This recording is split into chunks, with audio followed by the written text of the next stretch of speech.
Good morning and welcome to Sports Shorts Daily. I'm Tommy Chrisang. Glad to be here. Glad to have you there on a chilly Monday morning, getting you ready for another week of sports after an entirely busy weekend of sports with so much going on from basketball to football to Major League Baseball. We got something we'll tell you about that and all that good stuff. We're here Monday morning and I'm at Court Street Cafe over in Port Allen, as we like to do on Mondays, where you can get breakfast, lunch, dinner, red beans and rice for lunch today at Court Street Cafe in Port Allen. And today on the show, pinch hitting for Ronnie Rantz, Hunter McCann, WBRZ Best Bets. He's making you money. Hunter, good morning, sir. How are you? Hey, TK. Happy Monday. How are you, my friend? I'm doing pretty good, man. I don't know, almost don't know where to start, but I guess we got to start with LSU football, who finally has a quarterback. And again, more to come. But Landon Clark, 6', 186. Elon, that's a school in North Carolina, in case Yep. nobody knows. Their nickname is the Phoenix. He's labeled as a dual threat guy. Supposed to be very fast, supposed to have a really good arm. Very good numbers at Elon, if you will. And he has committed to LSU. He said LSU is a great place to play, and now that they got Lane Kiffin, it's where I want to be. Landon Clark, 6', 186, right-handed. Hunter McCann, your reaction?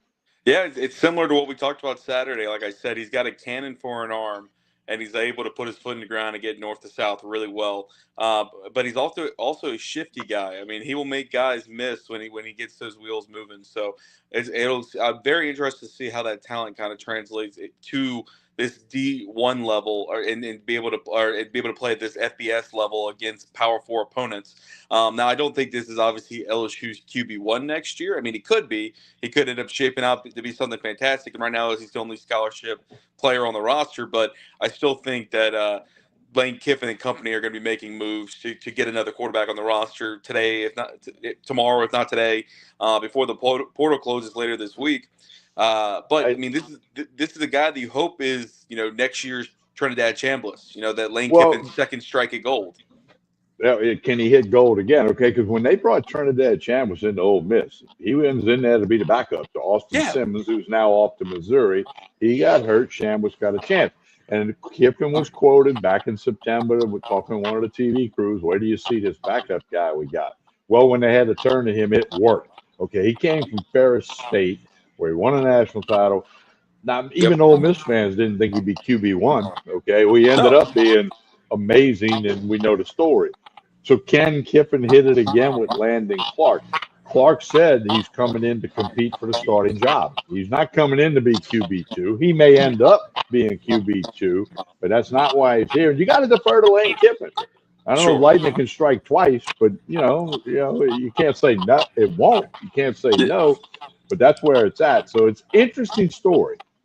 Either way, whether or not he works out for the 2026 season, he's a great development piece moving forward. He's got 3 years left. Exactly. So if you're able to allow him to sit behind a guy that if you bring in a different quarterback from the portal and he ends up starting, and you're able to tell Clark learn what it's like to the pace of the game right now at LSU playing in the SEC, learn the pace of the game. It'll help you for next season. He could end up being the 2027 starter. You have no idea. But right now, it's a great talent to have on the roster because he has all the attributes to be a high-level caliber quarterback, even in the SEC, even coming from Elon. It's just Lane Kiffin's got to – I think the untapped potential is there even more so. But if you go watch video on him, TK, he's extremely impressive. He creates a huge presence on the field when he commands the ball. So I'm interested to see what he'll be able to do in the purple and gold. Well, and as Hunter said, the portal closes this Friday, the 16th. So there's more to come, but we're going to have more stories and more news as the week goes on. Hunter McCann, the wild card weekend. One more game, 5 games in the books. One more tonight. Houston Texans at the Pittsburgh Steelers. A lot of storylines there, but quite a wild weekend on the wild card weekend. It probably, and this is saying a lot, but probably was the best wild card weekend ever in the NFL. They had the most fourth quarter lead changes across the first 4 games in the wild card than ever. It was a back and forth contest in almost every game, including what ended up we thought was going to be a blowout between the Packers and the Bears storm all the way back and ruined my bet because I, of course, took the Packers to win that game. A rough way to end Saturday, but it was such an entertaining weekend. The Bills Jaguars went back and forth. Even the Patriots and Chargers game was a pretty close one up until the fourth quarter, where the talent of the Patriots kind of pulled that one away. And then the 49ers got the upset, just like I thought they would, against the defending champs, the Eagles. So now tonight it'll come down to the Texans and Chargers, and I think that's going to be another defensive slugfest between two very stout defenses. Where I talked about Saturday, the Texans like to settle for a lot of field goals, and the Steelers struggle to move the ball consistently. Apparently, unless they're playing in the fourth quarter against the Ravens, and Aaron Rodgers looks like he did 10 years ago. So we'll see what the prime vet looks like tonight, because I think that'll be the difference maker of whether or not the Steelers can get an upset in this one. They're 3-point dogs tonight on Monday Night Football. Two well-coached teams. We know Mike Tomlin. If they lose tonight, would they make a change in Pittsburgh? He's been there a very long time. And as we talked about on the radio Saturday, I like D'Amico Ryans, the coach for the Texans. He could be like the next Mike Tomlin, a guy that stays 12, 14, 15 years where he's at and have a great run. Tomlin never has had a losing season. Okay, Well, never. You got to look at that. I mean, and Ryans has gotten Houston Texans kind of quietly, if you will, have become a very good football team. And he was a linebacker, and they played defense like crazy. Well, and I know we both like the Texans tonight, Tommy, but I don't know if you know this, but under Mike Tomlin, the Steelers never have lost on a Monday night. When they play on Monday night, they have that. Under Tomlin, they have never lost. So that will be an interesting tidbit to remember tonight. And like I mentioned Saturday, I mean, you don't know. This could be the final game for Aaron Rodgers if they don't win tonight. Well, as you know, I worked in Vegas with my old partner Dave, who's no longer with us. He would say the odds, the gambling gods say they're going to lose because it's Monday night. Okay, so I didn't know that till you just brought that up. That's a good one there, Hunter McCann. So lots still going on in the NFL, and then the divisional round next week will be wild and crazy. Going to be real good. Hunter, let's shift gears, if you will. Alex Bregman. Signs a 5-year, $35 million a year deal with your Chicago Cubs. Your reaction?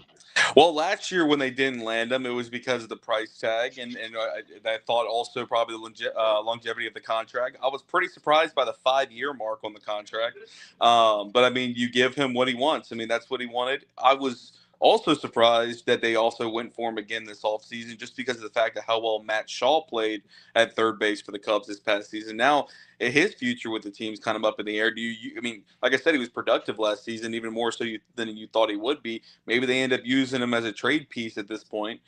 You'd get some great value from him, but I'm excited to see Bregman wearing the blue and red and playing in Wrigley, because it's just – he brings a different element to the game, especially after last season where he dealt with those health issues and everything, the back half in the middle of the year. I'm hoping that's kind of resolved, because trust me, he'll sell a lot of seats in Wrigley, and he will add a lot of juice at the plate, something that they really needed down the back stretch, because the Cubs started so hot last year, and they got to the playoffs, and you thought they had a chance there, and they just were missing that one piece. And maybe Bregman was the guy that can help them catapult themselves to a World Series contention this year. All right, well, here's the big question. Do you have the Cubby Bregman jersey yet in your closet? Do I have it yet? No. Will I have? Probably. Let's just be honest with yourself. You're going to have it, right? Look, I'm planning to go to Chicago for a bachelor's trip. A friend of mine's getting married come March. Oh, I thought you were getting married. You're not getting married? Not me. No, not me. But no, there's we're going for opening weekend, so oh my, may have to have the jersey ready for opening weekend. You better get that done there, no question. You got the Tyler Shuck jersey. Now you need the jersey with Alex Bregman. Hey, LSU basketball notes: the men fall way behind to an undefeated Vanderbilt team. Vanderbilt's very good, one of the few remaining undefeated teams in the country, and LSU shook back and covered, but now 0-3 in SEC play. Not looking real good for Matt McMahon's Tigers. Look, if LSU is going to lose, I needed them not to shake back and cover, first of all, Tommy. Either you don't cover the spread or you win the game, and I could be happy in that regard. But they came out and just put themselves in a little bit too much of a hole. And, I mean, like, they fought back, but, I mean, you're playing against an undefeated team on their home court, and you're already missing some key components to that team. it's just so rough. I mean, Matt McMahon is just his leash is getting tighter and tighter of figuring out how to generate to compete with this type of SEC talent, because the SEC, as we talked about the past few years, is only getting more competitive and getting better, and it feels like LSU is about now 2 or 3 steps behind other programs. Well, good news in the LSU basketball world. The women knock off undefeated number 2 ranked Texas at home in the PMAC. LSU wins by 5 points. We talked about the team on Saturday when we did radio over there at the Walk-Ons in Bruley, and needed to get this win, and they did. Big win for Kim Mulkey's Tigers. Well, they needed it. We talked Saturday that it really affects their seeding come March already this early on. Starting 0-2 has kind of made it very difficult for them to possibly get a 1 seed in the tournament or even host a tournament game on their home floor. They really needed that win, and they really need next week against Oklahoma to get that win as well. But this is a great momentum starter for Kim Mulkey's squad to go, look, we can beat the best of the best. We just need to figure out, especially the rebound, and that really is what hurt them these past prior games. They were able to kind of lock down in this game and figure out a way to grind out a victory. But now you have a very tough challenge against a top 5 opponent in Oklahoma next week. So it doesn't get any easier from here, but that's the SEC. Well, women's basketball very strong in the SEC, as we know. One more basketball note: the Pelicans let one get away. Hunter, I'm 21-20 on my Pelican bets, which means I'm down a little bit because you got to be a little higher percentage above, but I'll get there. But here's the interesting stat of the day, aside from the one you told me, the Steelers under Tomlin have never lost on Monday. That's still boggling my mind. The Pelicans are halfway through the 82-game NBA schedule. They are 9-32. Last year, halfway through the NBA schedule, they were 9-32. No improvement whatsoever. And talking about that game against the Magic, the Magic came out swinging hard. They fell behind, and the Pelicans fought all the way back and had their foot on their throats and let the Magic get up and whoop them. I mean, they can't finish a game. I mean, they can't. There's so many positions where they probably could have 5 or 6 more wins on the year, which, by the way, they're only, I don't have the numbers in front of me, but they're only like 8 games back from a play-in spot right now. That's how bad everybody on the back half of their conference is playing this year. I mean, but that's beside the point. Pelicans aren't doing anything this season. And like you said, there's no improvement. But they just don't know how to finish games, TK. They get themselves in a good position to maybe pull off an upset, and they just completely fumble. And it's something that they've been doing the last 4 years. So nothing has changed. You don't have a first round pick this year, which sucks. I get it. You spent it to get Derek Queen, who's been fantastic for you, probably been the highlight of this team this season. But it just sucks that even with that component, he's not he's not the end all be all. You need more pieces around him to have any type of success. And so it's a very, very bleak future for the Pelicans. All right, let's talk college football. One more game to be played 1 week from tonight. Indiana, Miami, in Hard Rock Stadium down there just north of Miami. It's where the Hurricanes play their home games, the Indiana Hoosier story. Everybody's well aware of that story now. Hunter, I'm going to agree with what you said Saturday on the radio. Indiana's going to win. The question is by how much. The point spread has jumped up, which you accurately predicted. I've seen 8.5. I've even seen 9. Yep. But it's 1 week from the night, so we'll talk about it this week on radio and next Monday certainly. But I think Indiana, they can start engraving the trophy. Okay, I'm going to say it. Start putting Indiana Hoosiers down as national champion because I don't think they can lose to Miami.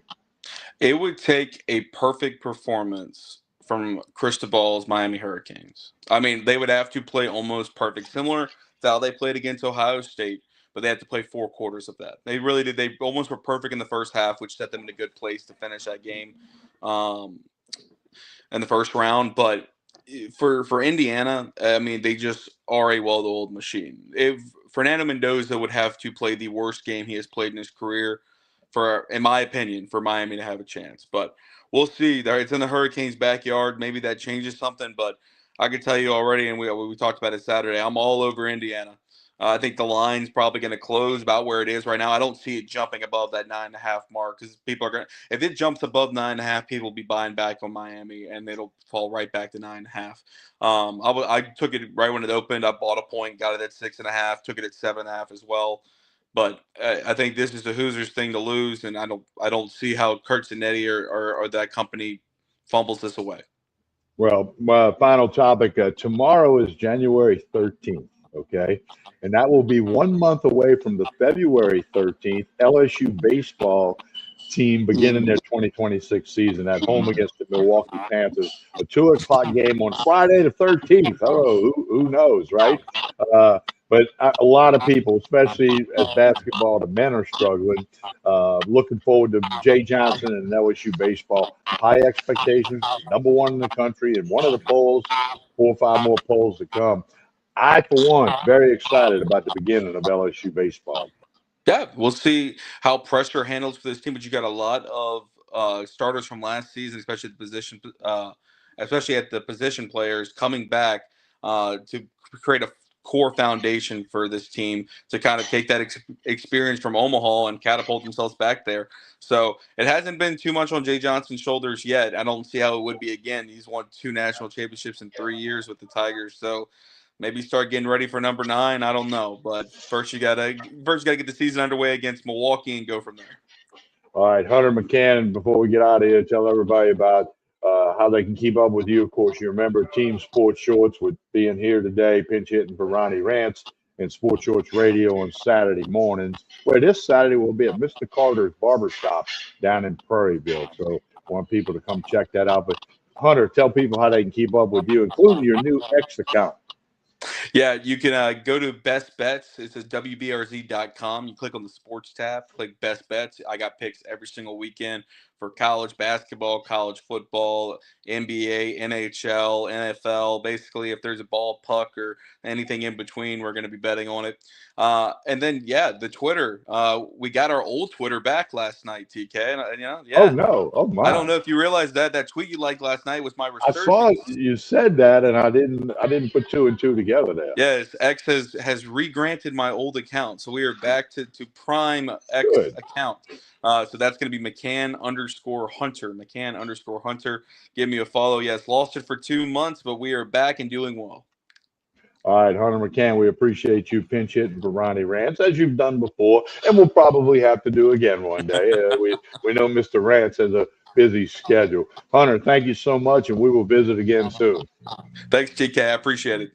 All right, and don't forget about Court Street Cafe. Breakfast, lunch, dinner, 7 days a week, right here in Port Allen, 5 minutes over the Mississippi River Bridge. You can be in the parking lot at Court Street Cafe here in Port Allen. They can follow them on Facebook and Instagram. They do a great job with lunch specials, dinner of the week. Got the full-service bar right behind me. Court Street Cafe, Port Allen. And whether you're watching on YouTube, Facebook, or X, like and share this show. We're going to put up some AI clips of Hunter McCann and I talking about the LSU quarterback a little bit later today. Hey, Hunter, you have a great day. Thank you. You too, TK. Have a good one, man.